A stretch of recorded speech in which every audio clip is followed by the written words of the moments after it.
I, nearly adult male, have a strained relationship with my mum, 35, after an incident that happened about 6 years ago. My mum was super strict and a helicopter parent, so we fought a lot over my grades and the trouble I got into at school.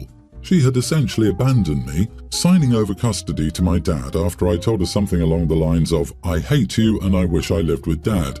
Typical things an angsty preteen says to their parent. But that fight seemed to have broken her and she cried before dropping me off at my dad's apartment. I thought it wouldn't be a big deal and I would see her the next day after she proved a point, but she left me there. After that, things got essentially worse for me. My grades dropped and I kept getting into trouble at school, almost to the point where I was kicked out. My dad never had job security, so money was tight. His girlfriend also wasn't fond of me, saying I was dumped on them. I wanted to go back to live with my mum. I considered apologising, but my mum had essentially moved on with her life. She went back to college to get her degree and was constantly studying, and later on she was focused on her new work. On the weekends that I would get to see her, things were tense between us. She tried so hard to be the fun parent, eating takeout and leaving me to do what I wanted, but it was so unlike her and we became more estranged. 3 years ago she started dating Paul, 39 male, a widower with 2 daughters, a tween and a young teen. She began treating his daughters like they were her own, and they started calling her mummy, which irritated me. Eventually they moved into my mum's house and changed my childhood bedroom into one of the girls' rooms. I was livid when I found out, saying some mean things about the girls, and refused to go back there for my mum's weekends, but she was confused about why I was acting this way. Because of this fight, she thought I wouldn't attend the engagement party when she announced that she and Paul would get married. Besides, she didn't want me there to ruin the perfect picture of her new family, so I made it a point to go to the party and called her out on her behaviour. I wanted to confront her and tell her she wouldn't have to bother with me after I went off to college, but I may have taken it a tad too far. Everyone kept talking about how Paul's daughters were like her children and how it would be when she had more kids, and it snapped something in me. I called her a horrible parent and told her she was trying to replace me with the little brats after she had abandoned me, along with some other insults I don't really remember. Paul kicked me out and my dad out, saying I was an idiot for making his fiancée and girls cry and ruining the engagement party. He said I wouldn't be allowed to the wedding unless I called and apologised. I may have taken it a bit too far, but my dad agrees she had it coming after she abandoned a young child at an age when I needed my mother. So, am I the idiot for ruining my mum's engagement party after she abandoned me when I was 11, and should I apologise? Kiddo, sorry this happened. What she did was selfish and she hasn't made up for what she did. You're still young and can learn from her mistakes. Your best course of action will be to succeed in life. You are not the idiot. With the caveat that the engagement party was not the place to have this blowout despite it being understandable, but it would help if you saw someone before this eats away at you. You're letting her and what she did live rent-free in your head and continue to mess you up. You need to deal with this sooner, not later. You are the idiot. Trying to help your child and being strict with them after they get bad grades and get in trouble at school is normal. You didn't like the consequences of your actions, so you lashed out, and you got precisely what you wanted. She was too strict and helicoptering. You hated it. She was the chill weekend parent. You hated it. Didn't want to live with her. Got what you wanted. Deal with your actions and stop blaming her for them, and please either apologise and change your tune or leave that woman and her family alone. Also, Mom didn't even abandon you. You saw her on the weekends and she gave primary care to Dad, like you wanted. She didn't ghost you. I disagree. Jesus, you're in here holding an 11-year-old child to a standard we don't usually hold adults to. Kids are allowed to make mistakes, and adults are supposed to be there for their children and get them help when needed. Normal people don't go from being helicopter moms to abandoning a preteen and then emotionally checking out for the next bunch of years when there's a visitation. She may have emotional issues, but that's not the child's fault, and she should be apologising to her child. I'm a 50-year-old dad here, and my daughter, 22 female, has always been passionate about climate activism, which my wife, 49, and I have supported, up to a point. We believe in the cause, but also in acting within the law. Well, it turns out she's taken things too far this time. She got involved in some extreme actions targeting private jets, throwing paint and oil in the engines, and even making hoax calls about sabotage.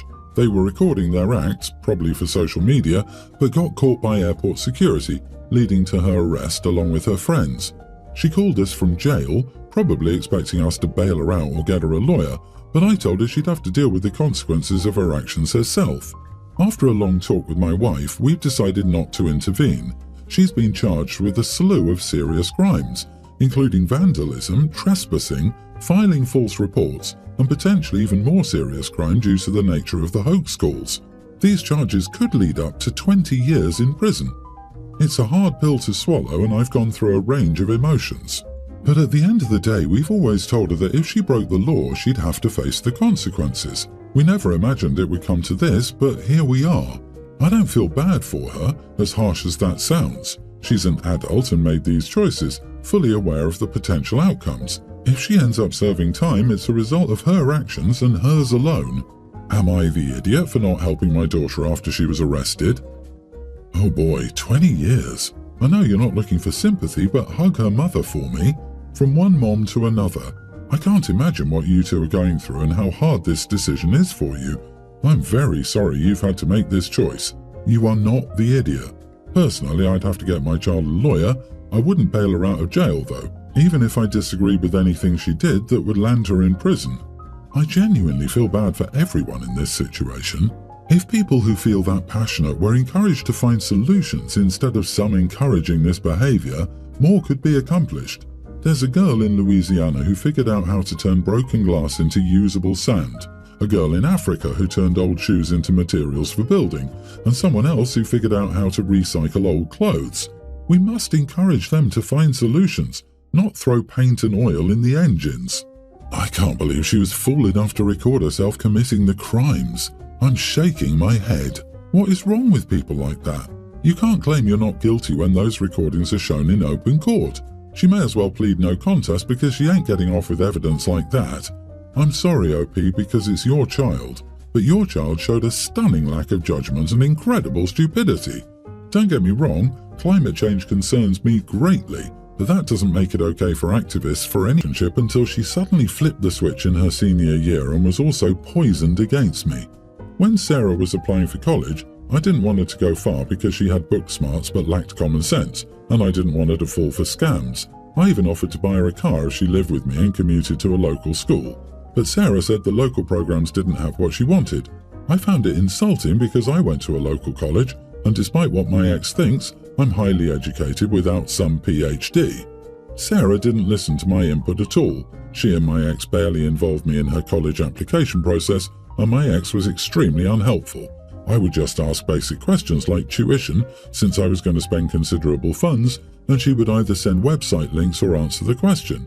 It would have only taken a few seconds for her to answer the question, so I could stay in the loop about what was going on. But this was part of my ex's way of turning Sarah against me. Sarah enrolled at an out-of-state college, and I didn't even find out until May because my ex didn't bother telling me. I didn't even get to see Sarah off at the airport since she didn't tell me she'd left until after she was already gone.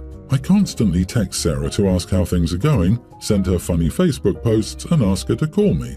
I even offered to split the cost of plane fare so Sarah could visit over the holidays. She only responds via email, and it's always her saying she's too busy. I'm frustrated and tired of this. She's taking many classes right now, but I'm her father, and it would only take a second of her day to text me back or talk to me on the phone for 5 minutes. I have supported and been providing for Sarah since day one. I'm done being disrespected when I've bent over backward for 18 years to give her everything and have sent $7,000 just this year for her schooling. I could be doing a million other things with that money. Maybe I am at fault for enabling it for so long, but not anymore. I sent an email telling her that I was done with being disrespected and that if she couldn't even give me the time of day, then my ex could find someone else to split the cost of her schooling with. I sent the email over 2 hours ago, and I'm still waiting for a response. I know my wording might seem harsh, but I'm just so done with being disrespected. Am I the idiot? You are the idiot. How you talk about the women in your life is upsetting and concerning. Of course you paid for everything your kid needed during her childhood. That was your freaking responsibility. You don't get a trophy for supporting the children you choose to bring into the world. You aren't unique.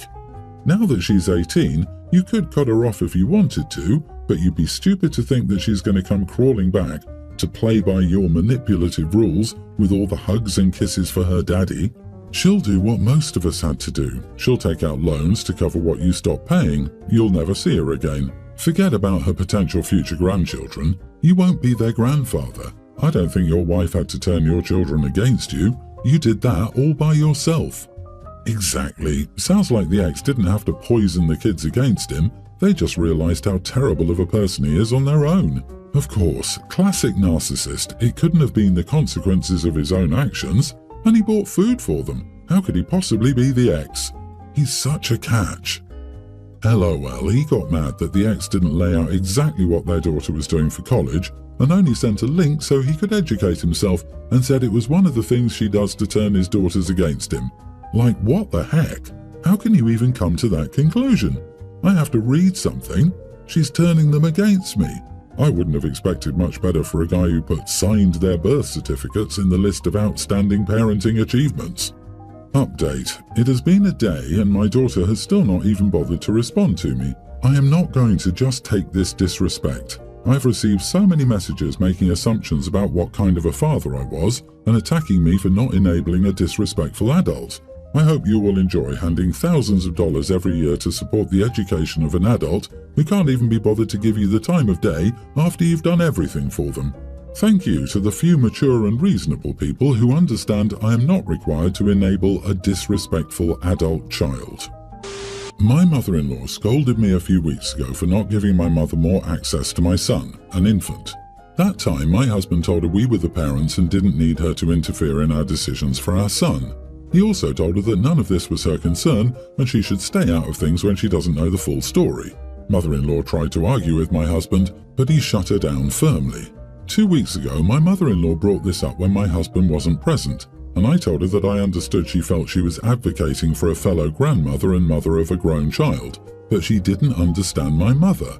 I told her my mother was cold and uncaring. She had 3 kids, and my older siblings had no contact with either of us for over 20 years because as soon as they were able, they moved out. Even when they were minors living with us, they spent most of their time out of the house. I remember she was just as cold to them as she was to me. I told her I'd never felt loved or cared about by my mother. I had very little contact with her because it's difficult to have a relationship with a parent who responds with, "Why are you so sensitive?" whenever you try to bring up the topic of coldness.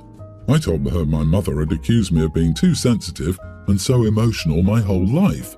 I told her I was never held, hugged or kissed by my mother in my memory, and I did not want that for my child, and that I do not want to have her around more to expose myself to that pain, and that I've worked on myself for many years to be a better mother than she was. I told her I didn't want to discuss it again and asked her to have some compassion. On Thursday, my mother-in-law stopped by and told me she ran into my mother, who told her she was trying to meet her grandson. She told me my mother was very upset. Then she told me I should forget about the past and let her be a better mother and grandmother in the present and future. She told me I was wrong for holding the past against her, and she clearly does care now. She spoke to me like a child and I became angry. I told her to keep her nose out of my business and that none of this concerned her. My husband wasn't home at this time. My mother-in-law became angry and I told her to leave. She complained to my husband. He told her she deserved everything I said and more. He also accused her of lacking compassion. He told me not to worry about his mother and said he won't let this happen again. She told me I didn't need to be so rude to her face and I should learn how to disagree without getting so angry. This is what makes me pause and made me want to ask, am I the idiot? Not the idiot. Your mother-in-law feels threatened by the fact that you will cut out a parent or grandparent. This is about her, not you or your mom or your relationship. Your mom not being around is a reminder that it could happen to her if she's too toxic and she wants some control over the situation. By forcing you to accept a toxic parent and grandparent in your mom through guilt trips and nagging, she's really trying to force you to accept any toxic behavior from her towards you and your baby while still having a guarantee of her place. I think you're spot on. Mother-in-law has been told how many times now? Your husband told her nicely but firmly. She tried again with you, and you explained clearly that you didn't have to do it. She then tried again, ignoring both you and your husband, and even then, you repeated your concerns calmly. After that, I think it's more than clear that she doesn't understand kind words concerning this topic. Be careful. She will be taking your child to meet your mother behind your back. If she brings it up again, put her on a timeout from seeing your child. I recently gave birth to my husband and I's first child, a girl. When I was pregnant, we had a lot of trouble deciding on a name, but I finally found one I liked, and my husband said he was fine with it. My husband was playing Street Fighter and I watched it for a few seconds. The character Juri was on screen and something just clicked. I loved the sound of the name and brought it up to my husband. He was a bit unsure at first since the character is apparently a psychopath. I don't really know anything about the game or character, but I assured him it would be fine since we aren't literally naming the baby in honor of the character, and that since it's also a real name, it's not like it's inherently tied to that. He agreed to go along with it and said it was a nice name regardless. So, months later, the baby's born and I'm talking with a friend. She ended up asking how we picked the name Juri, and I brought up that it was kind of a funny story and explained how we picked it. She was kind of astonished, saying that I was naming my child after a villain who's a psychopath and that I was setting my daughter up to be bullied. I argued that it's a real name and not like I was naming the kid something like Darth Vader, where anyone who hears it will immediately associate it with a villainous character. My husband said he went to high school with someone named after Melina from Mortal Kombat, who is also apparently a crazy villain character, and everyone just thought it was cool when they found out. The friend just said I was setting my daughter up for a lot of hardship in the future, and now I'm second-guessing my choice. I didn't think it would be a big deal, but a few other people among my friends and family discovered the name's origin and are now telling me it was horrible to name my child that. Am I the idiot? As a dad and former lawyer, I'm so jealous you'll have a kid named Juri. Mom, is the baby asleep? Dad, the jury is still out. Mom gives the toddler a Cheerio to get them to put on some shoes. Dad, hey, that's jury tampering. Anyway, not the idiot. You'll love the name, and it isn't Scar or Darth Vader. It's a name with independent meaning from its bad guy associations. It's not a super common villain name, if that makes sense, and it is very cute. I doubt most people would recognize where it's from off the bat, and when your daughter shares the origin, it will likely be with people she's close to who would find humor in it, not judgment. Not every Harry is a scrawny orphaned wizard or the brother of the future King of England. Ergo, not every Juri is a villain. A name is a name. You're probably fine.